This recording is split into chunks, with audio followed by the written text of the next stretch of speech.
ಇನ್ನು ಪಾಕಿಸ್ತಾನದ ವಿರುದ್ಧ ದಾಳಿಯ ಸಮಯ, ಸ್ಥಳ, ಸ್ವರೂಪವನ್ನು ನೀವೇ ನಿರ್ಧರಿಸಿ ಅಂತ ಮೋದಿ ಸೇನೆಗೆ ಪರಮಾಧಿಕಾರ ಕೊಟ್ಟಿದ್ದಾರೆ. ಜೊತೆಗೆ ಸರಣಿ ಸಭೆ ಕೂಡ ನಡೆಸಿದ್ದಾರೆ. ಇದರ ಬೆನ್ನಲ್ಲೇ ಪಾಕಿಸ್ತಾನ ಅಕ್ಷರಶಃ ನಿದ್ದೆಗೆಟ್ಟಿದೆ.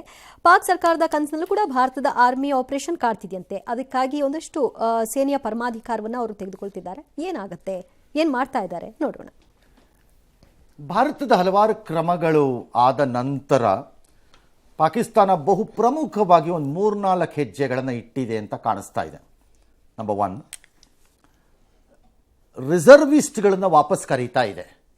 ಅಂದರೆ ರಜದಲ್ಲಿದ್ದವ್ರು ಇರ್ಬೋದು ಅಥವಾ ಇವನ್ ರಿಟೈರ್ಡ್ ರೀಸೆಂಟ್ಲಿ ಆದವ್ರುಗಳು, ಅವರೆಲ್ಲ ಕರೆಯೋದಿರ್ಬೋದು, ಅಥವಾ ಪ್ಯಾರಾ ಮಿಲಿಟರಿನಲ್ಲಿ ಯಾರು ಇದ್ದರೆ ವಿ ಡೋಂಟ್ ನೋ, ನಮ್ಮಲ್ಲಿ ನಮ್ಮ ಥರನೇ ಅಲ್ಲೂ ಇರುತ್ತೆ, ಇದೆಲ್ಲ ಕರ್ಕೋತಾ ಇದ್ದಾರೆ. ನಂಬರ್ 1. ನಂಬರ್ 2, ಲಾಹೋರ್ ಕಡೆಯಿಂದ ಸಾಕಷ್ಟು ಮೆನ್ ಆ್ಯಂಡ್ ಮೆಟೀರಿಯಲನ್ನು ಮೂವ್ ಮಾಡ್ಕೋತಿದ್ದಾರೆ. ಇನ್ನೊಂದು ಕಡೆ ಕರಾಚಿ ಪ್ರೊಟೆಕ್ಷನ್ಗೆ ಏರ್ ಪವರ್, ಏರ್ ಡಿಫೆನ್ಸ್ ಸಿಸ್ಟಮ್ಸನ್ನು ಹಾಕೋತಿದ್ದಾರೆ. ನನ್ನ ಲೆಕ್ಕಾಚಾರದಲ್ಲಿ ಇದೆಲ್ಲವೂ ಹಾಚ್ ಪಾಚ್ ಆಗಿ ಸಂತೇಲ್ 3 ಮೊಳ ನೇಯ್ದಂಗೆ ಕಾಣಿಸ್ತಾ ಇದೆ ನನಗಿದು. ಇದು ನಮಗೆ ತೋರ್ಸಕ್ಕೆ ಮಾಡ್ತಿರೋದು ಅಂತ ಕಾಣುತ್ತೆ. ನಾವು ಹೆಂಗೆ ರೆಡಿ ಇದ್ದೀವಿ ಗೊತ್ತಾ ಎಷ್ಟೊತ್ತಾದ್ರೂ ಅಂತ ಮಾಡಲಿ, ಬೇಡ ಅಂದವ್ರು ಯಾರು ಅದನ್ನು ಎದುರಿಸೋಕೆ ರೆಡಿ ಆಗಲಿ. ಫೇರ್. ಯುದ್ಧಕ್ಕೆ ನಾನು ಹೋಗಬೇಕು ಅನ್ನೋ ತೀರ್ಮಾನ ಬಂದಾಗ, ಬಾಕ್ಸಿಂಗಲ್ಲಿ ನಾನು ಮ್ಯಾಚ್ಗೆ ಒಪ್ಪದ ಮೇಲೆ ಅಪೋನೆಂಟಿಂದು ವಿಡಿಯೋನ ಮ್ಯಾಚ್ಗೆ ಇನ್ನೊಂದು 2 ದಿನ ಇದೆ ನವಾಗ ನೋಡ್ಬಿಟ್ಟು, ನೀನು ಹಂಗಿದ್ದಾನೆ, ಹಿಂಗಿದೆ, ಅಲ್ಲಿ ಹೊಡೆದ್ಬಿಟ್ರೆ ಅವನ ಅಂತ ಅಂದ್ಕೊಂಡಿರೋಕ್ಕಾಗತ್ತೆಯೇ? ಮ್ಯಾಚ್ಗೆ ಒಪ್ಪದ ಮೇಲೆ ಹೆದರ್ಕೊಳಕ್ಕಾಗಲ್ಲ. ಹಾಗೇ ಇದುವೆ. ಅದೇನೇನು ಮಾಡ್ತಿರೋ ಮಾಡ್ಕೊಳ್ಳಿ, ಯಾರು ಬೇಡ ಅಂದವರು. ಭಾರತ ಸೇನಾ ಕಾರ್ಯಾಚರಣೆ ಯಾವಾಗ ಮಾಡುತ್ತೆ? ಅದು ಪಾಕಿಸ್ತಾನಕ್ಕೆ ದ ಬಿಗ್ಗೆಸ್ಟ್ ಪ್ರಾಬ್ಲಮ್ ಆಗ್ತಾ ಇರೋದು, ಭಾರತದ ಮೀಡಿಯಾಗಳನ್ನು ಬಿಟ್ಬಿಡಿ, ಅವರು ಮುಹೂರ್ತ ಒಂದು ಸೆಟ್ ಮಾಡಿಲ್ಲ ಅಷ್ಟೇ. ಅವರು ಮಿಕ್ಕಿದೆಲ್ಲ ಮಾಡಾಗಿದೆ. ಅವರು ಎಲ್ಲ ಮಾಡಿದ್ದಾರೆ, ಕ್ಲೀನಾಗಿ ಮಾಡಿ ಮುಗಿಸ್ಬಿಟ್ಟಿದ್ದಾರೆ ಎಲ್ಲ. ಮುಹೂರ್ತ ಒಂದು ಇಟ್ಟಿಲ್ಲ ಅವರು.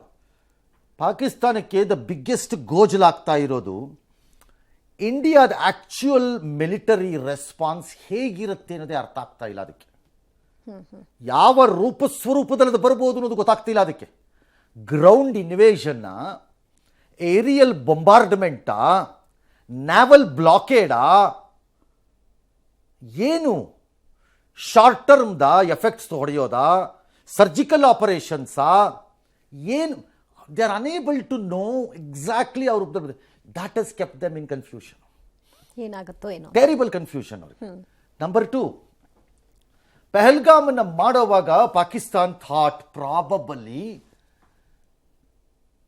ಹಂಗೆ ಪಾಸ್ ಮಾಡಿಬಿಡ್ತೀವಿ, ಇದನ್ನು ಹೆಂಗೋ ಯಾಮರಿಸ್ಬಿಟ್ಟು ನನ್ನ ದೇಶದ ಒಳಗಿರೋ ಸಮಸ್ಯೆಯನ್ನು ಭಾರತದ ಮೇಲೆ ಎತ್ತಾಕ್ಬಿಟ್ಟು ಮಜಾ ನೋಡ್ಬಿಡೋಣ, ಅಥವಾ ಭಾರತನೇ ಹೆದರಿಸ್ಬಿಟ್ಟು ಟಾಕ್ಸ್ಗೆ ಕರ್ಕೊಂಡ್ಬಂದ್ಬಿಡೋಣ ಕಾಶ್ಮೀರ ವಿಚಾರದಲ್ಲಿ. ಆಗ ನಮ್ಮ ದೇಶದಲ್ಲಿ ಎಲ್ಲ ಮರ್ತ್ಕೊಂಡ್ಬಿಡ್ತಾರೆ, ಈ ಕಡೆ ತಿರುಗ್ತಾರೆ ಜನ. ಇಟ್ಸ್ ಓಲ್ಡ್ ಸ್ಟ್ರಾಟಜಿ, ನಮಗೆ ಗೊತ್ತಿಲ್ಲದಿರೋ ಸ್ಟ್ರಾಟಜಿ ಏನಲ್ಲ ಇದು ಅಂತ ಅಂದ್ಕೊಂಡ್ರು. ಬಟ್ ಇದು ರಿವರ್ಸ್ ಹೊಡೆದ್ಬಿಟ್ಟಿದೆ ಈಗ ಅವ್ರಿಗೆ. Neither their army wise, military wise ready ಇಲ್ಲ, ರೆಡಿ ಆಗೋಣ ಅನ್ನಕ್ಕೆ ಬೇಕಾದ ಆರ್ಥಿಕ ಶಕ್ತಿ ಇಲ್ಲ, ಆರ್ಥಿಕ ಶಕ್ತಿಯನ್ನು ಬೇರೆ ಕಡೆಯಿಂದ ತರೋಣ ಅನ್ನಕ್ಕೆ ಯಾರೂ ಸಹಾಯಕ್ಕೆ ಬರ್ತಿಲ್ಲ, ಎಕ್ಸೆಪ್ಟ್ ಲಿಮಿಟೆಡ್ ಸೆನ್ಸಲ್ಲಿ ಚೈನಾ ಆ್ಯಂಡ್ ಟರ್ಕಿ ಬಂದಂಗಿದೆ. ಅವರು ಎಲ್ಲಿವರೆಗೆ ಬರ್ತಾರೋ ಗೊತ್ತಿಲ್ಲ, ಎಷ್ಟು ಬರ್ತಾರೋ ಗೊತ್ತಿಲ್ಲ, ಸಿಗಾಕೊಂಡಂಗೆ ಕಾಣಿಸ್ತಿದೆ. ಹಾಗಾಗಿ ಪಾತ್ರಗೊಟ್ಟು ಹೋಗ್ತಾ ಇದ್ದಾರೆ. ಅಲ್ಲಿನ ವಿದೇಶಾಂಗ ಸಚಿವ ವಿಶ್ವಸಂಸ್ಥೆ ಬರಬೇಕು.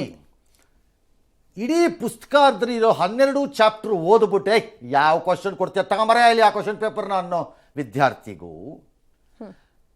ಕ್ಯಾಲ್ಕುಲೇಷನ್ ಅಲ್ಲಿ ಒಂದು 6 ಚಾಪ್ಟರ್ ಮಾತ್ರ ಓದಿ 6 ಬಿಟ್ಬಿಟ್ಟು ಹೋಗಿರ್ತಾನಲ್ಲ, ಅವನ ಪತ್ರಗುಟ್ಟಿಗೂ ವ್ಯತ್ಯಾಸ ಹೆಂಗಿರುತ್ತೆ? ಅದು ಬಂದ್ಬಿಟ್ರೆ ಇಲ್ಲ, ಹಂಗಾಗಿದೆ ಅವ್ರು.